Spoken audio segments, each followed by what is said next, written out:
Where am I? The pit of despair. Don't even think. Don't even think about trying to escape. The chains are far too thick. And don't dream of being rescued either. The only way in is secret. Only the Prince, the Count, and I know how to get in and out. Then I'm here till I die? Till they kill you, yeah.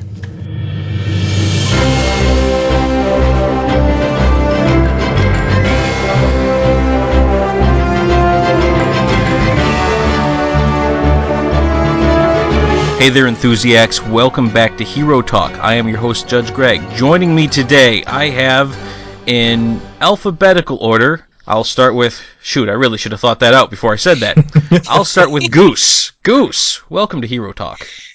Pleasure to be here. And after Goose, I have Jeff. Jeff, welcome to Hero Talk. Welcome. And happy to be here. Yeah, and finally Jen. Jen, welcome to Hero Talk. Thank you. All right, that was way harder than I really had to make it.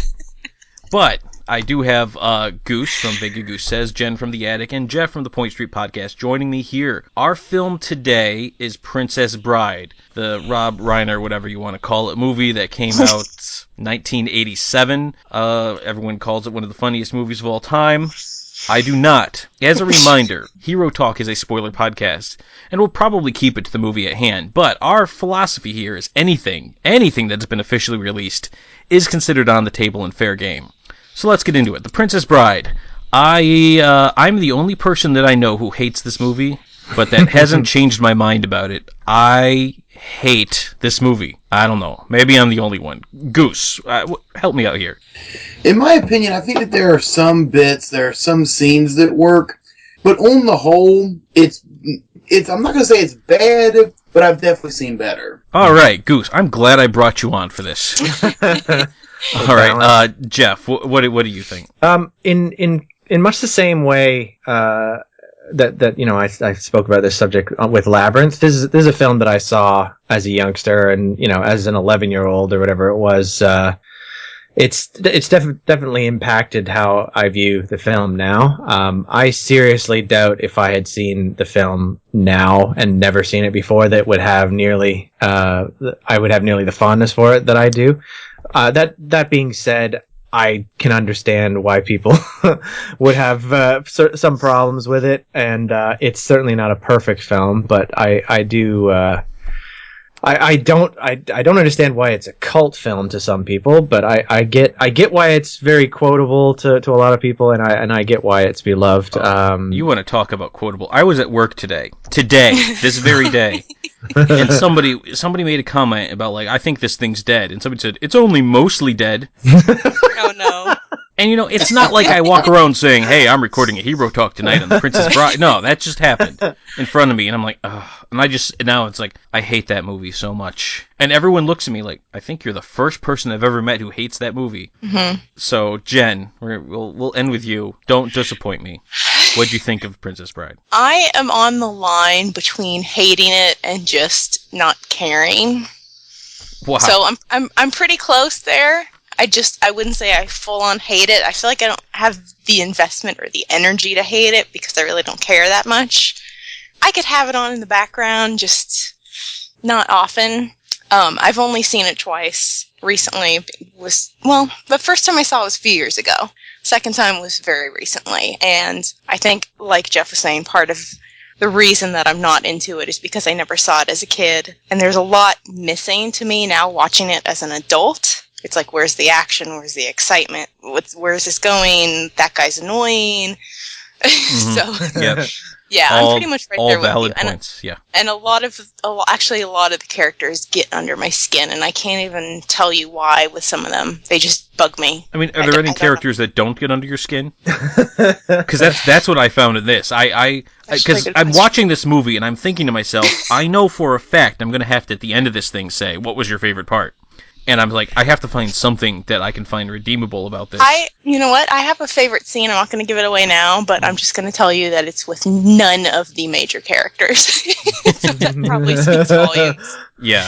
I kind of like Wesley, because I think he's endearing in a certain way. Yeah. He's probably the least annoying to me. Everyone else is weird or silly. I mean, he's obviously kind of this over the top, but I think it's because he's also sort of this like dashing out to save her. I think that's really the only redeeming quality for me. Yeah. Now, I want to point out, because I did not like Wesley at all, not any part of him, and I actually really, really love Cary Hughes, and I think that's how you say his name. But it wouldn't be a hero talk if I didn't screw up somebody's name. So.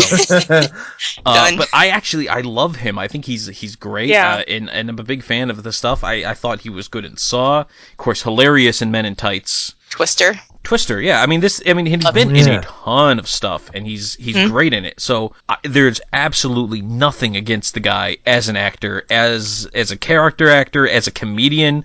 I think he's awesome. But I watch him in this, and ever since the first time I saw it, like, I saw it super young, and I disliked it the same way I do now, and it has not aged well with me. I just didn't like him, and I'm rooting against him, and I think at that point, that might have something to do with why I disliked it so much, because I so disliked Wesley that I found myself rooting against him so hard that, and maybe it's because I didn't understand that the other option was Buttercup gets murdered. Okay, maybe. It went a little over my head as a kid, but still, I didn't like the guy. I didn't like that, he was... Okay, you know what? I'm getting it on the table now. There is no way that Wesley, having trained with the Dread Pirate Roberts for about 3 years before he actually took over the mantle, has enough fencing prowess to best Inigo Montoya. I call shenanigans right now. That is bullcrap. And that, for no other reason alone, is enough to hate this movie.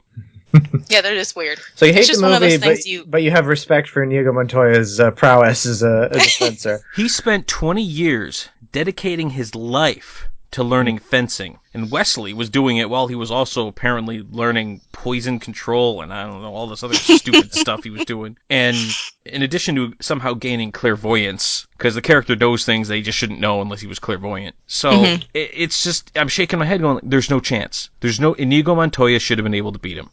And you lost me from there. And then he somehow bested Andre the Giant in an actual physical combat. No. You know what? No. That's why I don't like him, and that's why I don't like this movie. And I think maybe if you had made the Dread Pirate Roberts or Wesley, whatever you want to call him, more likable, maybe I could have been on board with it. But he wasn't, so you turned me off on the main character from the very beginning, and so I have nobody left to root for but Columbo here. And what am I supposed to do with that? But see, I think that's the reason that I liked him, because the guys that he was against or fighting or whatever, they were all bugging the crap out of me the whole time I watched the movie. So I didn't care if it wasn't really believable that he could beat Andre the Giant, because I just couldn't stand him in the movie. You couldn't stand Andre the Giant? I feel really bad saying that, I know. Andre Rusimov? He was like, all three of them were really bugging me. And I think that's the only reason I was able to get on board with Wesley. I predicted before we recorded this that if Greg was going to like anything about it, it was that Andre the Giant was in the film. I do love Andre the Giant.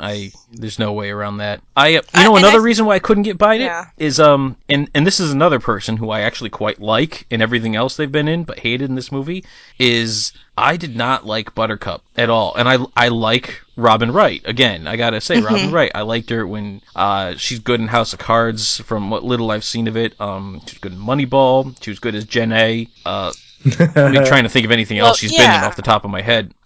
So I like her in a lot of things, but I just... She's very blah in Princess Bride. She does nothing, and listen, I'm not trying to pull an Anita Sarkeesian here, but she did nothing but sit and be in peril the entire time to give Wesley something to do. Yeah. I mean, she contributed nothing to the story except for I'm in danger. And it wasn't even in a likable, you want her to be rescued kind of way. It was just like, she just kind of faded into the background to me. I didn't even really care. For me, it was literally not a likable I wanted to get rescued, but an unlikable I'm kind of hoping she doesn't get rescued kind of way. Well, how does the film start with her tormenting the stable boy? Yes. For the first 2 minutes? I mean, that's kind of a bad setup. Yeah. Then then like 5 minutes later, she's marrying the biggest dickbag in the whole film. Yeah. Speaking of which, that was Prince Humperdinck, played by Chris Sarandon. Anybody know what else he's been in? Jen, I'm asking you for a reason. Well, he was married to Susan Sarandon. I know that. Really, Jen? Hang on. Jen. Cannot click fast enough. Really? You haven't recognized his voice in anything? That Google foo, I tell you. Mr. Jack Skellington? Oh my god, Oh my yeah, God, that's right. I didn't know that. Yes, Mr. Jack Skellington himself from Nightmare Before Christmas. Hail. He was also in Child's Play and in Fright I just Night. saw that, and my jaw just dropped. Yeah. How do I not know these Wow. things? Wow, Jen. Double fail. Holy cow. Third one I have to leave, right? Yeah. And you know what? Goose too. Goose too. Both of you. I'm ashamed. Oh wow, Goose, you'll remember this. He was in the original Fright Night too. Oh, yeah. Yeah. Which I have only seen once many, many years ago, in my defense. Yeah, I'll give you a pass on Fright Night, but I know for a fact. I mean, you knew the actor who played the stunt double for Chucky who got set on fire in that movie, but you didn't know an actual living character in it. Well, he's got you there. He does. And then Jack I gotta give him that Skellington, like one. the first time he talked, I'm like, holy cow. I don't think I ever would have recognized that on my own. Yeah, I have an ear for that because I do a lot of that on Disney Junior all the time. Take Yeah. a shot, everybody, because there's a lot of people who guest star in Disney Junior, and so I've just kind of made it a point of looking up people whenever they do things, and so I have this ear for hearing a voice actor, even when they're doing a voice, and calling them out. And I mean, it's usually one of my favorites. Like I can usually pick out Robert Paulson or Maurice Marsh or Jess Harnell. And every now and then it's a famous person. It gets a little harder for me. But yeah, I heard him talk when I was watching it. I watched it last night for this Hero Talk. And as soon as I heard him talk, and it had been so long, I'm like, oh, that's Jack Skellington. I'd never can't heard it before. I can understand that I didn't catch on, and I'm actually really impressed that you did, so good job. But I'm floored that I didn't recognize him from Child's Play. As many times as I've seen that movie. I mean, yeah, he looks different in Princess Bride, but I fail. Yeah. All right. It's So really Inconceivable. speaking of, first of all, let's no more inconceivable. We're banning that word for the rest of the podcast and every made other no overquoted promises. thing. So nobody. Goose, that's your strike too. Yeah. Well, as you wish. Oh, okay, you know what? Uh-oh. That too. It's no more. All right. I can't. We got it out of our system. All right. So Vizzini, who's Wallace Shawn, Yeah. one of my favorite character actors. Yeah. Probably, if he was one of the shining lights of this, I would have to say he did die off pretty early, so he didn't last long. In a humorous way. Yeah. Yeah, but I mean, he is funny, just him doing his shtick. And Yeah. of course, Disney Junior connection. He also voices Rex on Toy Story, Yeah. who's been featured in numerous shorts on Disney Junior, in addition to the Toy Story movies. Take a shot. Yep, take a shot, everybody. Yeah.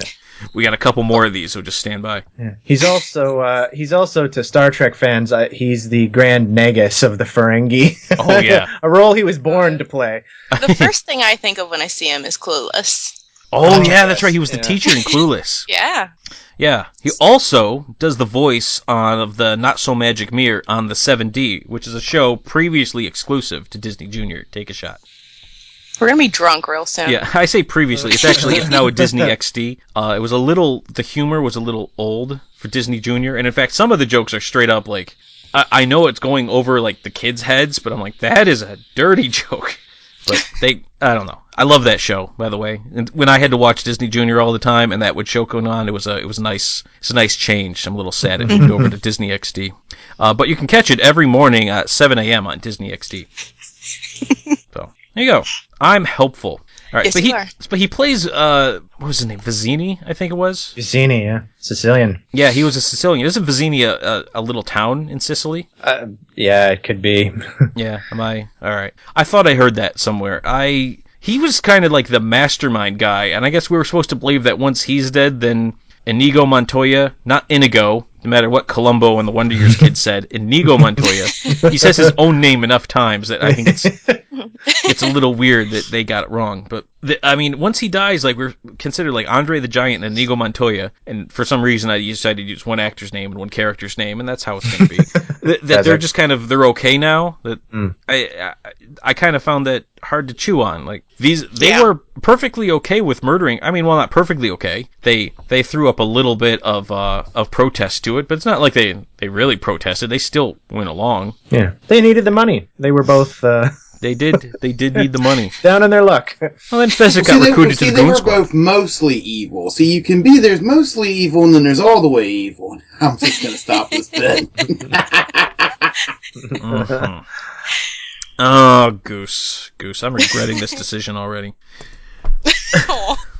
I'm kidding. All right, let's move off Vizzini. Let's talk about easily my favorite character in this, which is Fezzik, played by Andre the Giant, who was actually the author of the screenplay and the book that it's based on, William Goldman. He actually kind of had Andre the Giant in mind for Fezzik. Huh. Oh. And there's when they tried to make this movie in the 70s and didn't quite take off, and like I think Arnold Schwarzenegger was who they were going to get to play Fezzik then. Oh no. Yeah, but then it came time to do it in the 80s, and by then Arnold Schwarzenegger had made such a name for himself they had no chance. Yeah. So then they finally did get Andre the Giant. Oh. Yeah. Well, he was. I mean, as much as I say, Wallace Shawn was born to play the Grand Negus, Andre the Giant was definitely the right choice for Fezzik. I don't know who else could have done any better. Yeah, I mean, what's sad is when you read about it, he was actually this was like sort of towards the twilight of his career. His back was horribly and life. horribly mangled. Like he couldn't do any of the lifting that he was doing for any of the scenes. Like there was a body double whenever Wesley was on his back, and then in the close-up shots, like Carrie Hughes is actually like on a platform. Yeah, he died 6 years after this movie. Yeah. Oh, that's sad. Yep. So that's way to bring it down, Jeff. But I mean, I liked him in this movie. Goose, quick, make a joke. He was Here, I can bring it back up. Goose. See, on the set, Andre had going set to set. He had this. I want to call it a golf cart, but it might not necessarily be the right word. And the entire time he kept trying to get Carl Hughes to ride it. He finally got him to do it, and ultimately he ended up breaking his foot. Yeah, I heard that. And they tried to hide it from the director for a good while, and it says if you watch, you'll notice in some scenes you'll notice that Carl has a decided lope in his walk. Yeah, it's because he's trying to walk on a broken foot. So it wasn't because he was half dead. I mean, it was one of the major scenes where you can see it in is when Carrie Hughes and Robin Wright are like on top of the ridge, like right before he reveals himself to be Wesley and not Dread Pirate Roberts. He sits down, I think it was on a log or a rock or something, and he very awkwardly and precariously extends one leg completely out in front of him when he does it, and it's because that was the broken foot, and he couldn't put any weight on it when he stood up. Oh wow. Yeah. So I do wonder like how much of it was, because I heard that, and then I tried to sort of watch for it, and they hit it pretty well, because I couldn't, if any of that Forest of Despair, I think, is that what it was called, the Forest of Despair? Yeah, something like that. No, it was the Pit of Despair. The Forest the Thieves' Forest. It was the Thieves' Forest. No, the stupid forest they were in with the giant rats. When they were in there, I couldn't see it. The fire swamp. Yeah, the fire swamp. Yeah, and then he spends the rest of the movie half paralyzed. So I imagine at that point it probably worked itself out. But yeah, which is a stupid gimmick, by the way. That whole you spend half the movie trying to get me behind this character and like in admiration of what he can do, and then you spend the second half of the movie with him not being able to do any of that stuff. Yeah. So I mean, and did he ever can he like walk again? Or was that a permanent thing, or am I supposed to believe he eventually developed the ability to do all that, the walking and the breathing again? I mean, by the end he was walking around with a little bit of help and looked sort of normal as they were riding off. So he was getting better. Yeah. Incidentally, was there ever a more obvious body double than the Fezzik body double riding on that little horse? Yeah. Yeah. I'm looking like, see, he looks as normal size as everybody else, so I don't believe that for a second.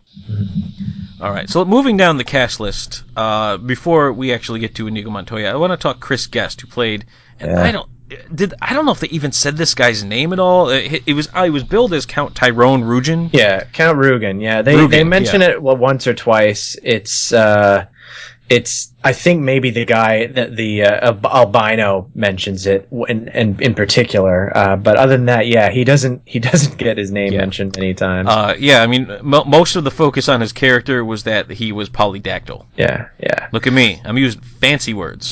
Breaking out the fancy words. I can be fancier. He was post-axial polydactyl. Yeah. It's funny. Christopher Guest does bad English accents in so many things, including, of course, Spinal Tap. Spinal Tap, yeah. I forget he actually is English at times. But yeah, I quite like him in this. And it's the only time that I recall him specifically playing a villain. There might be other instances, but most of the time he's playing a stooge or an idiot or something like that. I looked up like any of the stuff he was in to see if I recognized him, and like I really didn't. Unfortunately, other than Spinal Tap, of course, which is pretty obvious. Yeah. Nothing else really rang a bell. So. Yeah. Well, some of those parody films like Best in Show and A Mighty Wind and stuff like that. And Waiting for Guffman. He's well known, and he's great in those. They're just not, they weren't films with wide release. Super memorable, yeah. No. All right, and I feel like we're kind of skipping over two characters here,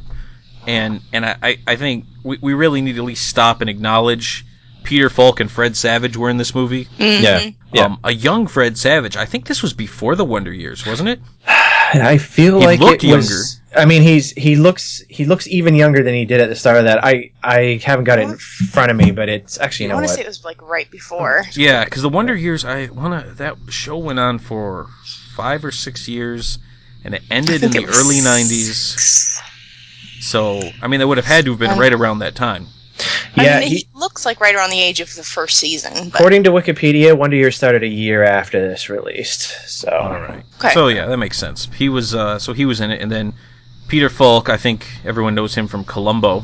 Mm-hmm. Big Columbo fan, by the way. I don't know. Were you, Jeff? I mean, I recognize it. It was just in the culture, but I don't think I ever watched more. I'm ashamed to admit I probably watched more Murder, She Wrote than I did Columbo, and and I wasn't trying to. It just No, that's the the TV wrong was just answer. on that channel. No, what my favorite part about the Columbo stories is because Columbo is not a murder mystery. They straight up show you at the beginning who did it. So the whole point is you watching Columbo get under the guy's skin and figure it out. And you can't truly appreciate that if you don't know who did it. So they just show you, and then you say, and he's always just picking apart at these guys. And just one more question, sir. Just a moment of your time. I loved him. So yeah. So I guess it felt good for me to see Peter Falk because I liked Peter Falk and I was a big fan of Columbo. And Columbo is Columbo and this are the only things I knew him from. I'm sure he did other stuff because I mean he acted for some 50 years or so, but those are the only two things I really recognize him from. So, all right, there we go. We hit them. All right, I've put this guy off enough. Manny Patinkin.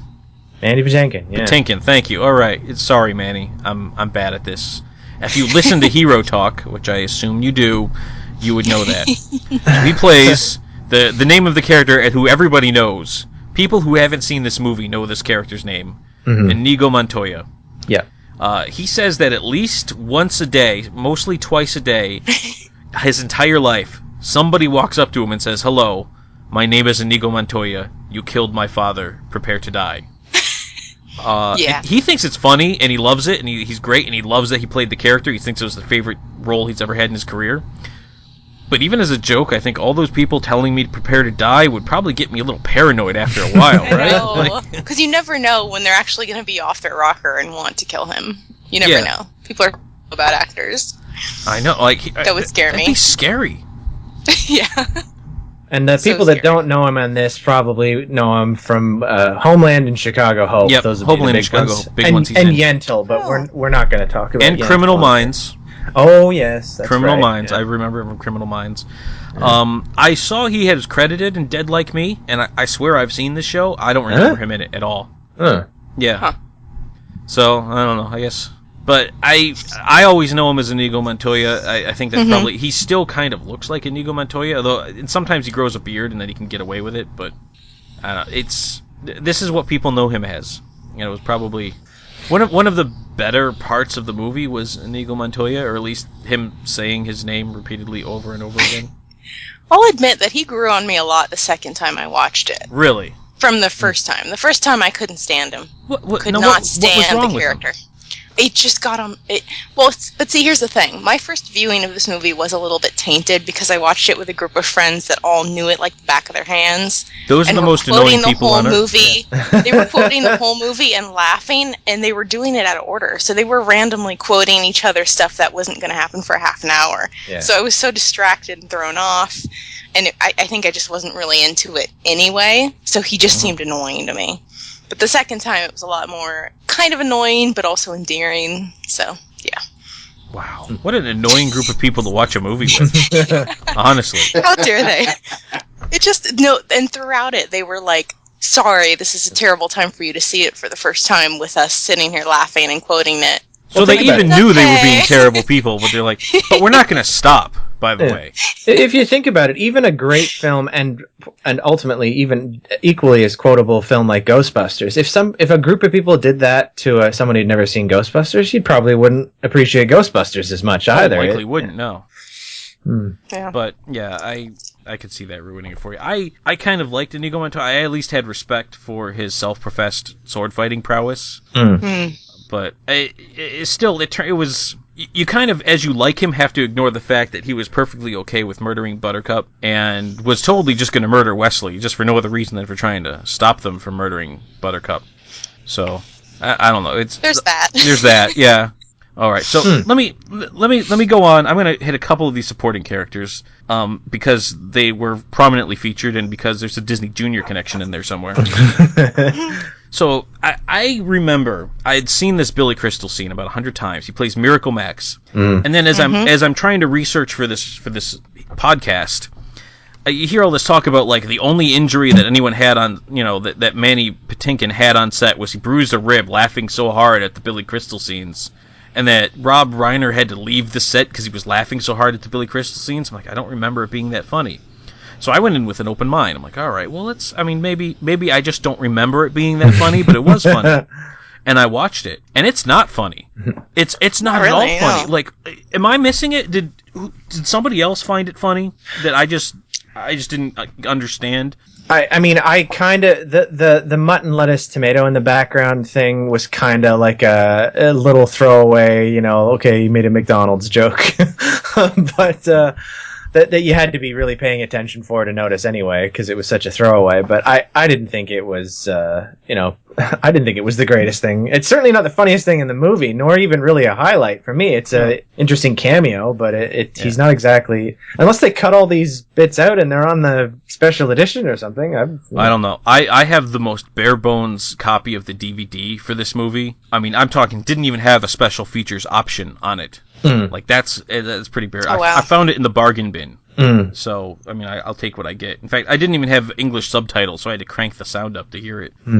I usually listen at night and we're pretty quiet, so I always put on subtitles. Plus, you pick up things in subtitles that you don't always catch, and so I used to put it on. But like, nope, there was no English subtitles. I'm like, that's old. That's standard. Like how to spell Inigo Montoya, for example. Yeah. if you're made aware. Now, not only is he not really the funniest part of this movie, he's not even the funniest part of the scene he's in, because it was stolen by Carol Kane. Yeah. Love her. I love Carol Kane. Love her. Most recently seen her in Gotham, where she plays Penguin's mom. And I didn't know that. Yeah, and she's also was featured prominently in the Netflix exclusive series, what was it called? The Unbreakable Kimmy Schmidt with Ellie Kemper. Oh. Yeah, so I've seen her in stuff like recently, like within the last 2 months, so immediately recognize the voice regardless of the makeup job. Of course, people might also remember her from a couple of appearances on Jake and the Neverland Pirates on Disney Junior. She plays the Sea Witch. Take a shot, everybody. No, it just occurred to me how they might have been able to make that Miracle Max scene better if they had just decided to make a Taxi reference. If Andy Kaufman had been still alive, just got him to play Miracle Max, then at least you could have said, oh, it's him and Carol Kane reunited again, and he might have done something different with it other than just doing a Jewish deli guy impression, which is about all. Yeah, which is the only character that Billy Crystal has. I mean, right? Like, I'll tell be me honest, I'm wrong. Billy Crystal just annoyed the hell out of me in this scene. I know people think it's funny, but I was just sitting there like, buddy, your shtick is getting old. No, I'm totally with you on this. It was horrible. Yeah, but yeah, we've mentioned she's we could not possibly list everything that Carol Kane has been in, so I'm not even going to try. Same thing with Billy Crystal. Listen, you know who Billy Crystal is. You don't need me reminding you and what else they've been in. And if you do, there's something wrong with you. Yeah, We'll save that for the Billy Crystal hero talk, which you can look forward to. Yeah, that would be fun. Oh, you know who else? One of the most overquoted people in the movie movie, who's only in the one scene, is Peter Cook plays the minister who leads. Marriage. What is marriage? I have to hear that. Oh my goodness. And that's one of the things that they were saying the most when I was watching the movie with my friends. Like, throughout the whole movie, all of a sudden one of them would go, marriage! I'm like, what are you talking about? Yeah, I don't know. It makes me laugh, though, just because it's just so ridiculous and silly. The only thing that makes Jen me laugh... watching this movie in the corner, staring at her friend. What is wrong with you? Yeah. I remember They there will was tell a you scene... that's exactly what I was doing. Yeah, a scene in The Office where Michael Scott, who was Steve Carell, it's Carell, right? Not the other, right? Yeah, Steve Carell's character. He gave a speech at a wedding, and he immediately broke into marriage. What is marriage? I'm like, oh, it's so annoying. It's perfect for his character, but seriously, man. All right. So now we're done with the characters. There wasn't much story here to really speak of. I mean, it was just Wesley went out. Everyone presumed he was dead. And at some point, he becomes the new Dread Pirate Roberts, but decides not to say anything to anybody about it. Yeah. I heard it was now Dread Pirate Roberts. That was a real dude, right? Like, I thought there actually was like. Well, there not he's not the same as how he's portrayed here, but I thought there actually was like a Dread Pirate Roberts somewhere. Yeah, I think the name might be lifted from a real pirate. Yeah. I believe it could. Oh, wait a minute. It's the Black Bart guy. That was the guy with the last name Roberts. Black Bart Rob. Okay, so that's all right. Yeah. So never mind. That's dumb. I heard that somewhere. It was a golden age of piracy. He was a golden age of piracy pirate, but he wasn't called the Dread Pirate Roberts. I'm sure the name was used because it was evocative of something, though. Yeah. It's also, I find it very hard to root for a pirate. Now, even if I don't know what Wesley did, well, he was Dread Pirate Roberts, but you know, you can play this whole like, oh, I replaced him and I became the good Dread Pirate Roberts. Like, the guy was known for being a bad person. Like, it was assumed if he got Wesley's ship that Wesley was dead. Yeah. So, but Wesley, I mean, he makes no attempt to contact her until he clairvoyantly knew she had been kidnapped. I get you have to introduce him, and I'm probably not supposed to think this much about it, but holy cow! I mean, come on. Maybe the rum was gone. You gotta give me something. Give me something. Because I'm just going like, there's no way. Any explanation of that? Yeah. I didn't even notice. No, none. Huh. He just shows up and then rescues her. And there's a total jerk to her after he rescues her. Yeah. Yeah, like, I mean, I couldn't like the guy. This is after he beat Inigo Montoya. Again, shenanigans. Should have never been able to outfence him. Although, interesting note, the only stunt doubles for that scene were the somersaults. Both Mandy Patinkin and Carrie Hughes learned how to fence with both hands. Yeah. Impressive. Impressive. Really cool. And I think it helps the scene that you're not constantly seeing cutaways. It's far more enjoyable seeing their reactions and. I think they could have gone over the top, cutaways and jump cuts and crap. And well, especially for as much dialogue as there is in the scene. Yeah, you need to have them in there because otherwise, what you get, and you've seen this in other movies. I'm not going to point any out, but where you'll get the far away shot of like the fencers going, and then they'll lock up with each other, and then you get the close in shot of some dialogue. Well, no actual fencing is happening. They push away from each other again, and you go back to the far away wide shot. And for as much talking as it was, if I had to see that happen every single time, I think I would have just checked out more than I already did. But if you want to make the scene work, and as silly as it might be, it did work in that it's because you actually had the actors fencing, and they looked competent enough. I mean, I'm not a fencing expert. I certainly can't be like, oh, well, he parried and he should have plied, but.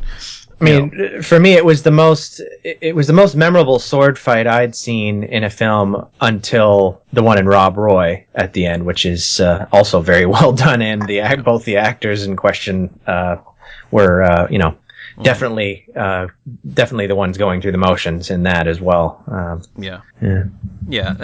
But of course it ends with Inigo Montoya getting bested. Now, I mean, I guess, am I supposed to think Wesley's a nice guy for letting him live? Not entirely sure how that works out, but I didn't like it, and then it leads to the Andre the Giant fight, and they give him some credit because they kind of make it clear that Andre the Giant could have just straight up killed him if he wanted to, but I didn't have to miss.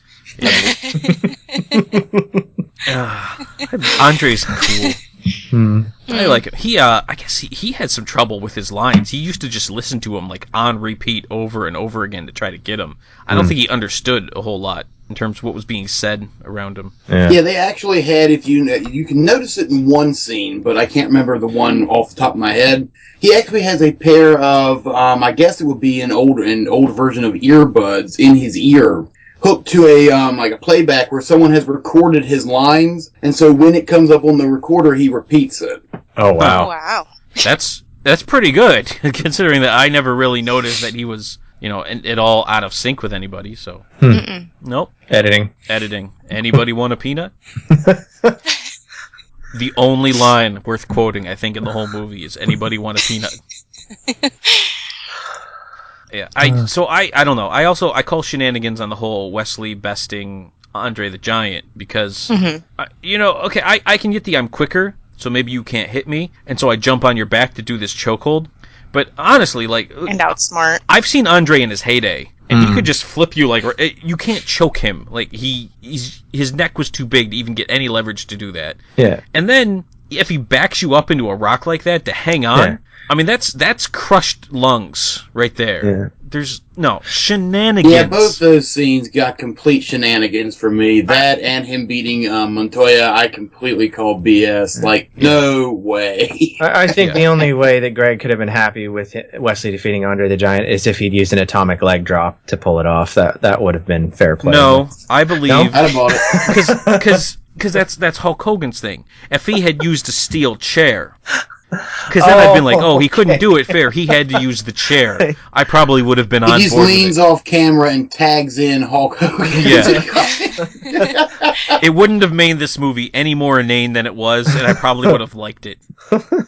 So, that's the atomic leg drop. WrestleMania 3, everybody. You got to go watch that. So everybody, I know we've really brushed off Andre the Giant because everyone knows him as Andre the Giant. Have I called him Fezzik more than once? I don't know. Probably not. Yeah. But I was a wrestling fan in the day. I was a little Hulkamaniac, but I appreciate what Andre the Giant was doing. So, the whole you can take a look at those other two scenes and be like, well, you know what? He let Andre live. He didn't kill Inigo Montoya. But then you get to where he's with Vizzini. Yeah, and that was straight up murder. There's no way around it. He put up a false pretense. He presented him a situation where he was going to drink poison regardless of whatever happened, and he just kind of let it happen and let him die. So that's murder. There's no way around that. That wasn't like I did what I had to do. That was like I did what was easiest to do, which was kill you. Didn't have to, Well, he did have a knife to her throat. Okay, but he put it down. You could have just been like, let's try a battle of wits, and then get close and then punch him in the face. It's not like Buttercup was really resisting at that point because she was very, very cooperative captive, I have to say. Yes. Mm-hmm. She tried to escape that one time with those ridiculous eels. Yeah, that was that part of the scene that just bugged the hell out of me. As soon as he put the knife down, I was like, okay, lady, kick his ass. What are you doing? Yeah. Oh man, can we just talk about the eel scene for a second? Dumb. Yeah. And then they stop so Columbo can tell the Wonder Years kid that she doesn't die here. I'm like, yeah, we're 20 minutes into the movie, Columbo. I know she doesn't die here. Nobody's scared of that happening right now. We're all scared that this scene's going to last Except longer. for a young Fred Savage. Yeah. The only thing that scares me right now is this scene isn't done. That's what scares me. Before I forget, there's something I mentioned to Jen that I'd be remiss if I didn't bring up. The whole framing device kind of is interesting. I've liked that sort of thing in other storytelling that I've seen, movies and books and other words, but this film, I think it was probably marketed as a children's film. I know that it was shown to me under the pretense that it was for kids, but there's a lot of violence and for a kids film, this is a reasonably violent film with a lot of morally difficult stuff. And torture. Yeah, straight up torture. And that's like an over the top, oh my god, torture scene. I was saying to Jen that I bet you any money in this day and age they would, and given that there were this many celebrity cameos in it anyway, this would have been an animated feature, hands down. Absolutely.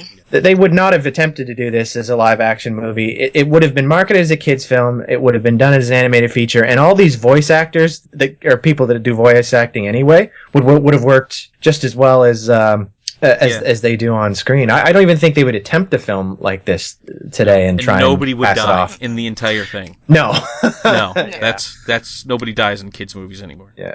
I mean, Wesley gets stabbed when he's like, or wait, sorry, Inigo Montoya gets stabbed through like both shoulders and Both gets shoulders, a knife got to a the gut. shot in the gut, and Yeah. then he gets better. Like, Yeah. he was on his deathbed and then couldn't stand, and he's like, well, now I'm good. Mm. You know, because he He put in the Konami code and he was Yeah. fine. It Yeah. reminded me a lot of, and I'm going to make an Avengers reference here, and I said anything was on the table, but in the final fight in the Avengers, like, Captain America gets shot, straight up, like, shot in the chest, Mm-hmm. and then they all go out to shawarma afterwards. Yeah. And I'm watching there, and one point it occurs to me, like, did Captain America get shot in the chest? Is he Don't going you want to take the him to a hospital or something? Mm. He's, Super soldier, I He's guess. super healing? I don't know. Yeah, Yeah. so Walk it just- off. Yeah, this reminded me of that. Like, he's just like, oh, I got better. I'm not familiar with the source material at all. It could be that Princess Bride was not actually ever meant to be aimed at kids, and it was just sort of constructed in that way, and it's been passed off as a kid film. But like, right down to the fact that she's really flippant about committing suicide and then almost does it. Wow, you wouldn't see that in a Yeah. in a kid's movie. Oh, I'm going to these kill days. myself today. And the guy's like, oh, she gave me a Oh. kiss. Like, that's pretty heavy for a kid's movie. Yeah. And then he makes there's a shortage of perfect breasts. Like, first of all, that's creepy.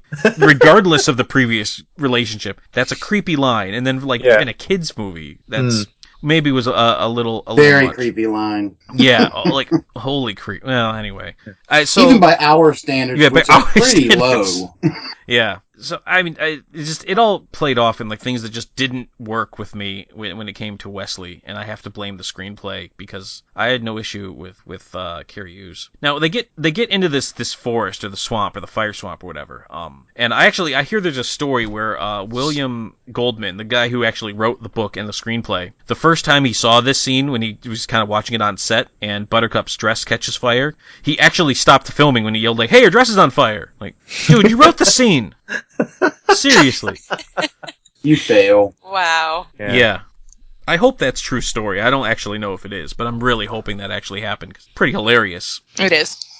We'll say it's true. Yeah. Now, I looked and looked to see if I could find out who was the name of the actor in the rat suit. Did anybody know what that is? Did anybody see it? No, I didn't, but I had a reaction to the voice that the rat made when it screamed in pain, and I swear to God I heard Frank Oz and was like, I have to see if that's actually Frank Oz, and it wasn't, but No. it had that sort of Yoda, like, I couldn't, yeah. And when he burns the rat alive, and then after it's been seared alive and cooked, he stabs it. stabbed it, yeah. Yeah, what a nice, lovely scene that was. Yeah, so this is another interesting story, because I did my homework on this one. So they finally get out of the forest, and like the Count, whatever his name is, Rugen. I don't care, takes them captive. And what was a really weird twist of all of a sudden, like, no, you keep him alive, and like, do you really think that'll work? But sure, whatever. I guess she didn't know the prince was crooked. Now, what was the plan of the prince here? By the way, like, the whole idea behind this was that she was going to be captured and then killed and then left on the shores and made it look like the other country across the sea did it to start a war. Yeah. But they don't really establish, why does he want to start a war? What does he stand to gain from that? Because bad guy reasons. I mean, that's as far as it ever goes. Yeah, it's like, we Yeah. can start a war. Like, why would you want to start a war? Like, you have nothing to gain from that. Kicks. Yeah, that doesn't make sense. I'd like to think that perhaps in the source material, where there's a bit more time and space, they expand on that. But in the film, it's his reasoning is. I mean, his reasoning Not for very a well lot of his developed. things are very empty. Then he decides, like, I've started the rumor that they're going to try to take my wife that night, so you need to clear out the thieves' forest. But I don't really get why he needed the thieves' forest cleared out. Like, other than he needed to assemble a brute squad so that Vezek would have a reason to run into Inigo Montoya. Yeah. Anyway, I'm getting ahead of myself. So there's a scene where the Count like hits Wesley on the head with his sword butt, and Carrie Hughes said, like, if we really want to sell it, you should hit me for real. So just wail into me. and he hit him so hard, Curious had to go to the hospital. Oh my god. And then you see the scene, and it looks like such a dainty hit. I didn't buy it at all. I'm like, oh, you went to the hospital? Well, did they have to refilm it? I have no idea. Or does that take... Because I wonder I would if hope they the did it take so that bad literally knocked him unconscious would be the one you use. But I don't know. Maybe it was too brutal, and they thought we can't do this. Let's refilm it and do it lighter. Yeah, we wouldn't want to scare everyone before the torture scene. Exactly. Yeah.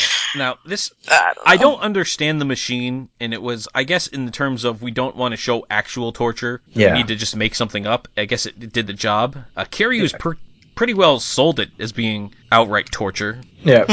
And this is where I got a little iffy on the timeline. So Wesley's in the dungeon, in the pit of despair or whatever, which is in the tree. And, I mean... with the Keebler elves. Yeah, with the Keebler elves and the guy with no pigment. What do they call those? Albinos. Thank you. Yeah. who has one of my favorite lines, and for all the quoting people do, I think don't even try like that. That was actually pretty. That was pretty nifty, and he also had probably one of the other clever lines, like, "So I'm here until I die," and he goes like, "Until I kill you." Yes. Until we kill you. Yeah. Yes, it was played by Mel Smith, who actually doesn't really like watching this movie. He had apparently a very bad allergic reaction to the contact lens solution they were using for his eyes. Oh. And so he just doesn't like thinking about doing this movie. Oh. Okay.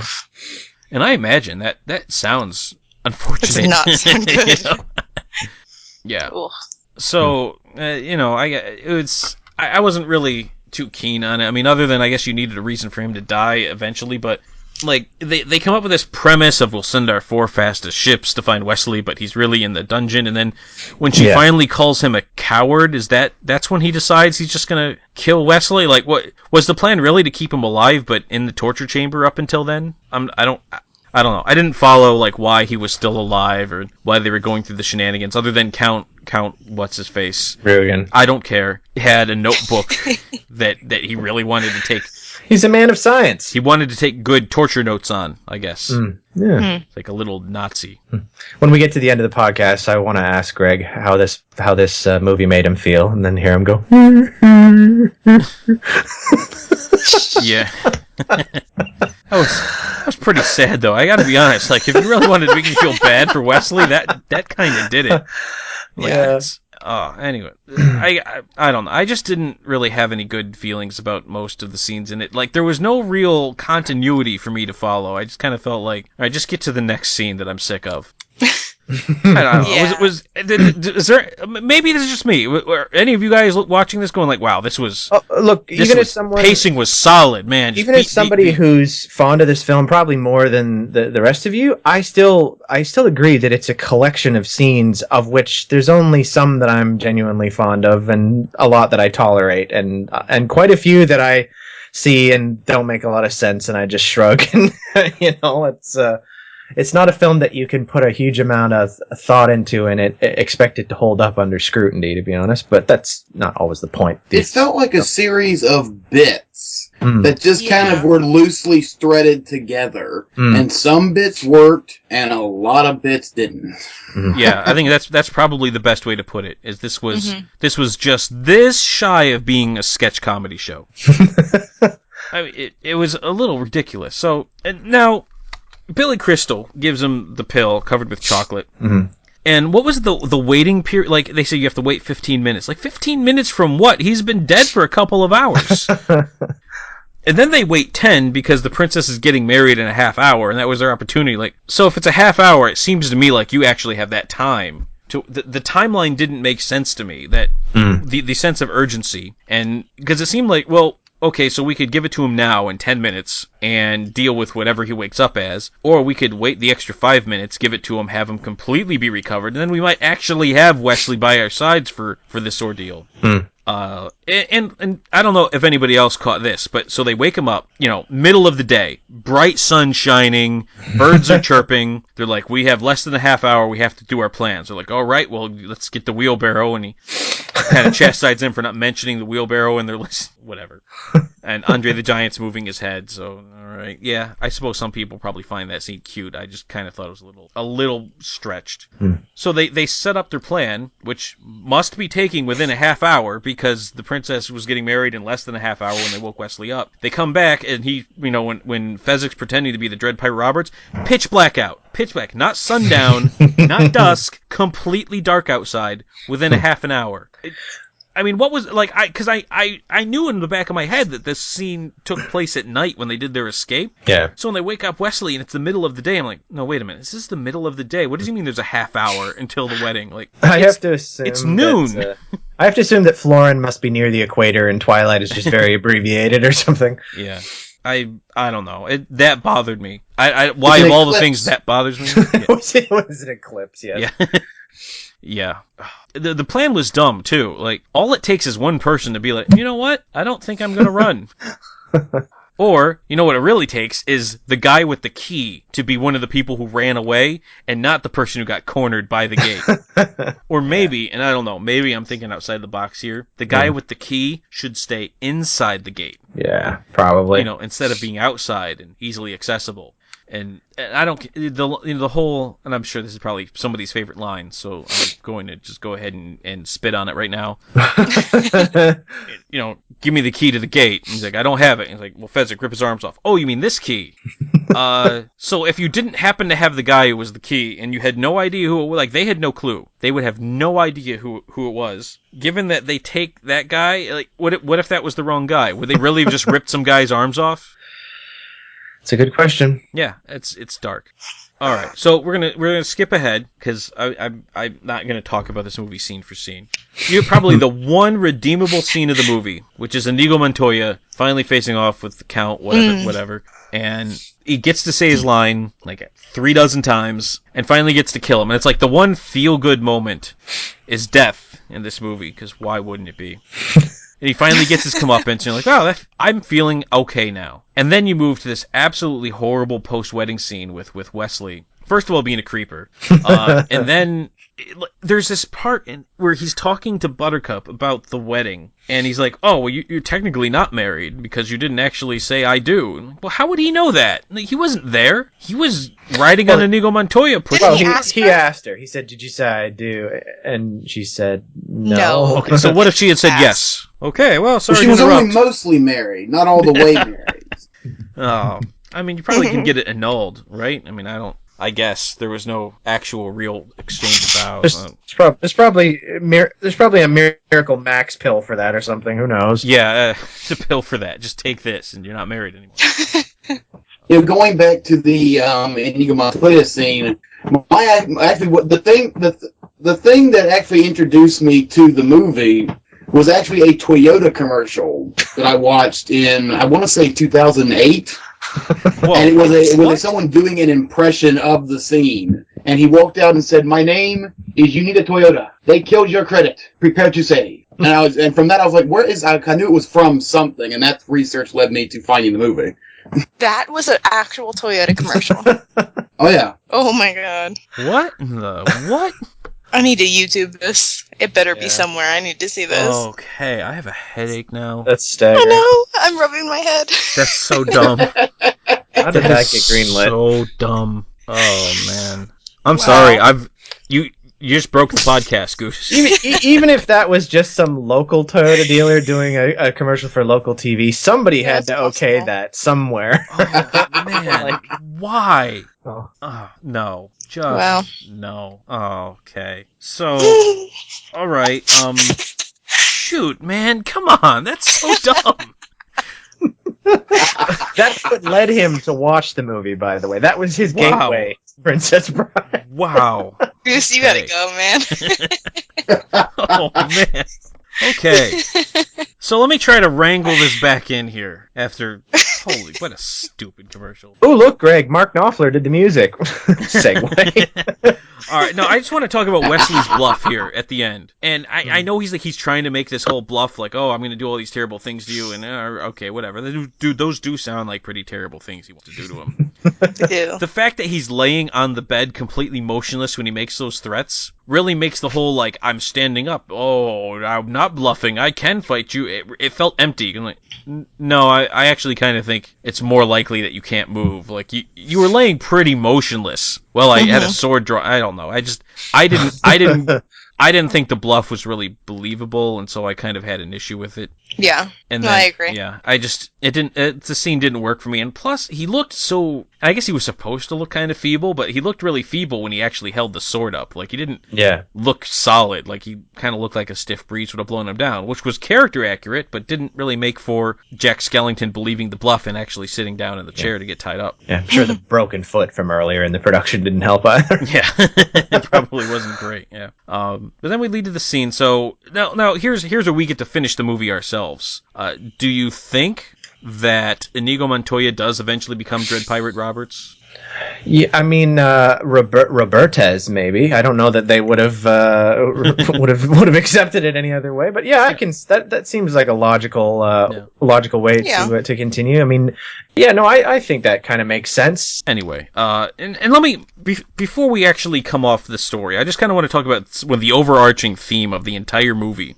It comes up more than once. I mean, I hate to talk about themes because then I feel like I'm a hoity-toity critic. But the whole theme of the movie was the whole true love conquers all, and like, because there's true love, I was going to come back to you, and because there's true love, nothing bad could have happened to me, and because there's true love, even though I died, I'd come back. And then it feels so cheesy, and what really strikes me as the point is, like, it's like you're coming out and saying, like, so if anything bad ever happens, well, then I guess it wasn't true love, kiddies. And, like, that's actually a pretty terrible thing to try to teach children, you know? Yeah. Like, if you face a tragedy and it actually, like, does take somebody that you love, well, then I guess it wasn't true love. So there you go. I mean, that kind of irked me on that way. I'm like, you know, this is a whole new world of entitlement coming out of this whole true love thing, and I just that actually did kind of bother me now that I'm older and actually can see overarching themes in movies that I watch, and I just want to point that out. I think that's a horrible moral to try to give to the kids out there. Yeah. All right, so now is the time on Hero Talk where we talk about what our favorite parts of the movie were, and I'm going to start with the newcomer Goose. Goose, what was your favorite part of Princess Bride? My favorite part, Goose, you've listened to Hero Talks before. I know honestly, I would say the scene where Inigo Montoya finally gets his revenge is probably my favorite. Yeah. I could see that. I mean, it's one of the shining lights of that whole ending sequence, and it's probably, in the entire second half of the movie, I think it's the only watchable scene, so it's a strong contender. I don't know. Jeff, what was your favorite part of the movie? As much as I like that scene Goose mentioned, and don't forget the take where Christopher Guest hears the speech and then pauses and turns around, runs down the hallway. That's gold. But for me, it's always been the sword fight between Inigo and Wesley. I've always liked the dialogue. I liked the fact and appreciated the fact that the actors were involved in all the lines and the athletics and everything. It was one of those scenes that when I used to have a VHS copy, I'd rewind and watch. I even liked the whole sort of lead up to it, you know, from climbing up the hill and their sort of polite conversation and stuff. One of my definite favorite scenes of the film, and I only wish that the second half of the film had a scene that was that as impressive, because a lot like you, there's not much past the 50-minute mark that I'm really terribly fond of. But that's definitely my highlight. I'll definitely say this movie marks the second time since starting Hero Talks that I stopped a movie to see how much longer I had left. And this is not a long film. This I think was 99 minutes. It's a reasonable length, yeah. Yeah, and I definitely at one point stopped and be like, "Oh, are we getting close to the end?" It feels longer than it is when you're watching it. It does feel longer. I feel like I had a year of my life sucked away by this movie. All right, Jen, what was your favorite part of The Princess Bride? My favorite scene, and I feel like I'm going to get like major backlash from this because it's something you basically all said you didn't like, For two reasons. My favorite scene is the scene with Billy Crystal and Carol Kane. Oh, come on. Hang on. Inconceivable. Okay, Goose, Hey, we that talked was- about this. Get out of here. For two reasons. One, I really don't like any of the characters in the movie. Okay, I mean, So, that's fair. It was kind of bad, fresh yeah. because it was different. And two, I absolutely adore both of them. I grew up loving Billy Crystal. Like, my whole life I've loved this guy. So the second I saw him, it was such joy coming out of this movie where I really don't like anyone. Okay, but Billy Crystal then- wasn't good in it, though. Hang on. No, Carol Kane was, but okay, all right, I'm backing off. And then the second, and this is what's funny is that I didn't recognize who was from one of the stars from Child's Play. I didn't even recognize him. The second I heard Carol Kane's voice, I knew it was her, and I had the biggest smile on my face because I adore her, especially from When a Stranger Calls, the classic horror movie.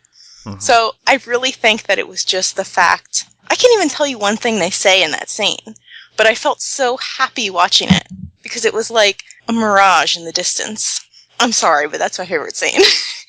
Wow. I love it. Okay. I love those two. And you stand alone. I know. Yeah. It's okay. So I guess my favorite scene of the entire movie, and this is kind of just I am dredging the bottom of the barrel here, Uh-oh. is the scene right after they kidnap Buttercup where Fezzik and Inigo Montoya are playing the rhyming game with each other.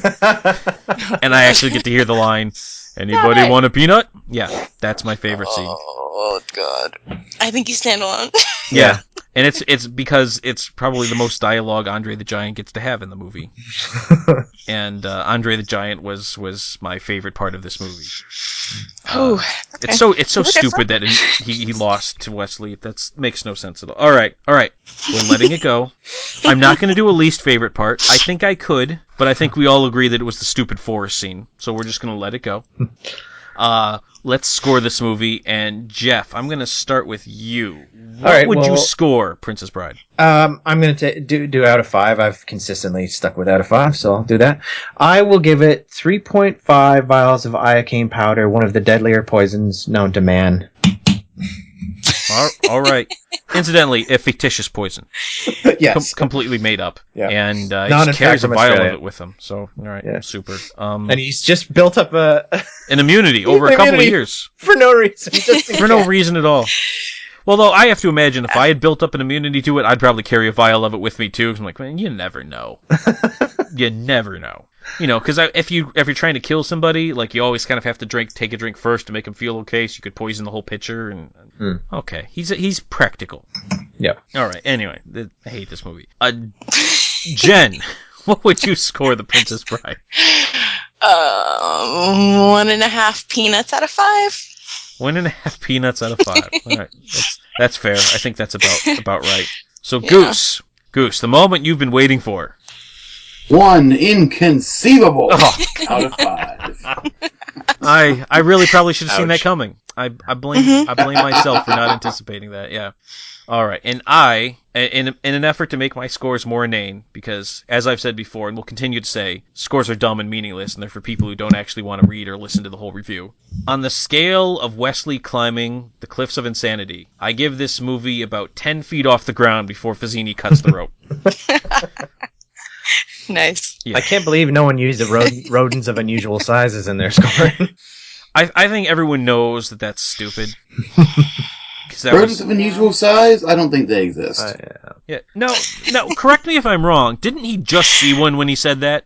I'm assuming it was to try and make her feel more at ease, but yeah, he did clearly see Okay, it all right. going by. Yeah. Because I thought I'd missed something. Didn't he just look at one? Like, literally, just, like, made eye contact with one. And he said they don't, like... What a horrible scene for Buttercup, especially. You know, like, she's doing nothing but just being in peril that entire time, and he's, like, moving her around, like, oh, you're gonna catch fire. Oh, you would have exploded here. I'm like, wow, talk about being worthless and having nothing to do. Now, there was there were some casting notes on this, and I think one of the interesting points is somebody who wanted to play Buttercup was Whoopi Goldberg. And as unusual as that would okay. be, I think maybe then we wouldn't have such a worthless Buttercup, though. Like, at least... Yeah, at she least would've been Whoopi really would have been funny. able to, like, to shtick with people, you know, and have a little bit more back and forth than just, oh, the prince, oh, Wesley, oh, I'm gonna kill myself, oh, I'm in the sand, oh, it's a rat. That's my Robin Wright voice. Sorry, Ms. Wright. What? And it's just crazy. I didn't even recognize her the whole movie. Jeff had to tell me after. Oh, you Well, I know mean, that's this was- Jenny from Forrest I think Gump. this was her She's first so role, Yeah, right? it was. It was. I mean, It they said shows. introducing Robin Wright in the beginning. Yeah, it's Oh. her first film. Yeah. She may have been only 1920 or something. She got better. Yeah, I definitely would have, I think, preferred Whoopi Goldberg. I just... Would that have been with a different... They must would have... that have still it been would with have had the to... same Wesley, though? I can't imagine Whoopi Goldberg and Carrie Hughes having any screen chemistry at all. Although, now that I'm saying that out loud, I want to see Whoopi Goldberg and Carrie Hughes buddy cop movie. Oh my god, yes. I would watch that. Doesn't that Yes, sound great? that I sounds am giving amazing. you gold, Hollywood. Gold. Take this and make it. I don't know. Do it. Yeah, so I don't know who She else needs they would something have. to redeem Theodore Rex anyway. Yeah, that's true. And Jumpin' Jack Flash. All right. Sorry. But Sister Act was good. Sister Act 2, not so much. But Sister Act. Yeah. And who else was on tap to play Wesley? Was there anybody who could have worked opposite Whoopi Goldberg? Could this movie have been saved? If you want to save this movie, you got to bring in Walken. Christopher Walken? No. Holy cow. Yes. So, Christopher Walken and Whoopi Goldberg. I would have watched that movie. All of a sudden, That it's a would be completely amazing. different movie right there in front of you. Yeah. The Dread Pirate would certainly be a lot more dread. Yeah. For sure. All right, so Jeff, now that we've mentioned it, you need to do a Wesley line in your Christopher Walken voice. Before Oh we my close God, this yes. podcast, we need to hear it. Let's have it. As you wish.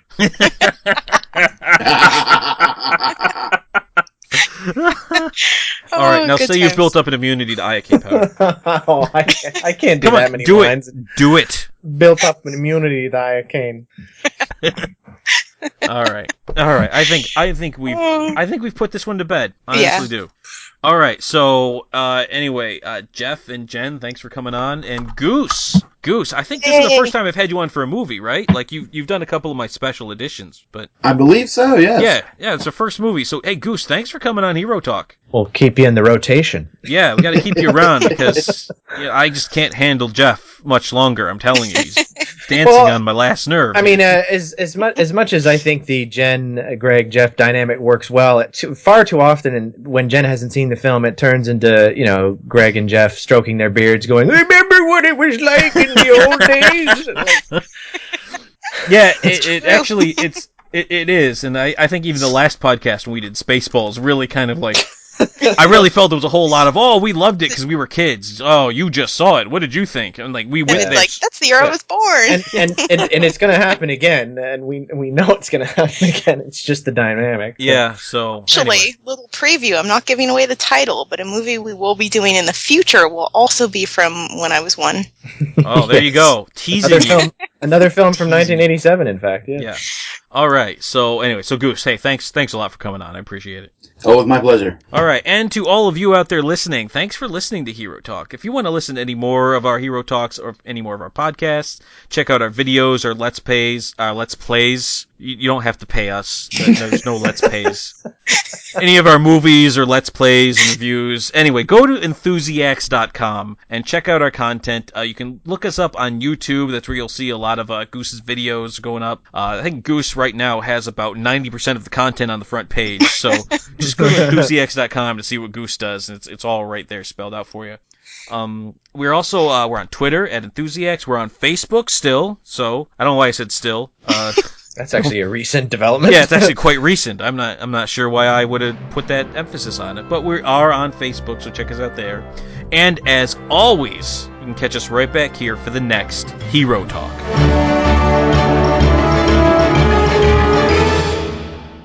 All right. So anyway, so Goose, hey, thanks a lot for coming on. I appreciate it. Goose.